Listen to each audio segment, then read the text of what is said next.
नागपूरच्या सिटी बसेसवर वाहन चालकांच्या संपाचा कोणताही परिणाम झालेला दिसून येत नाही आणि सिटी बसला पुरेल इतकं डिझेल सध्या उपलब्ध आहे। त्यामुळे सिटी बसची सेवा सुरळीत सुरू असून विद्यार्थी आणि चाकरमान्यांना मोठा दिलासा मिळतोय। या सगळ्याचा आढावा घेतला माझ्या सहकार्यानं। नागपूर शहरामध्ये एकीकडे डिझेल आणि पेट्रोलचा मोठा तुटवडा आहे, तर दुसरीकडे सर्वसामान्य नागपूरकरांना दिलासा असा की नागपुरातल्या सिटी बसेस ज्या आहेत त्या नियमित आणि सुरळीत सुरू आहे।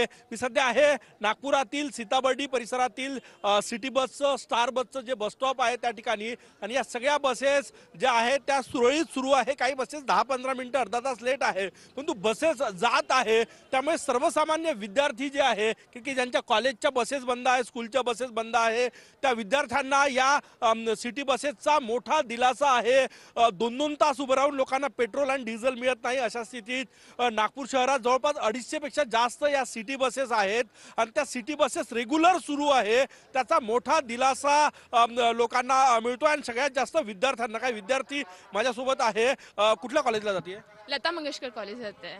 काल बस होती सुरळीत? हो, काल तर होते, मॉर्निंगला पण होते, इव्हनिंगला पण। आज मॉर्निंगला घराकडून मिळाली, पण लता मंगेशकर कॉलेज जायला नाही मिळत आहे। इथे बस सुरू आहे, बसेस घरून बसेसमध्ये आली?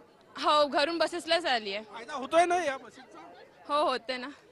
बसेस सुरू आहे म्हणजे काल सुरू होते, आज सुरू नाही आहे। आज तू इथेपर्यंत कशाने आली? बसनी चालली, पण सकाळची बस होती, आता इथून नाही चालली आहे।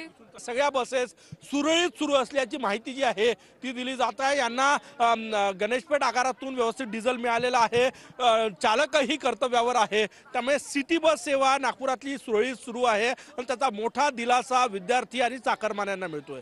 कॅमेरामॅन सचिन सयामसह गजानन उमाटे, TV9 मराठी, नागपूर।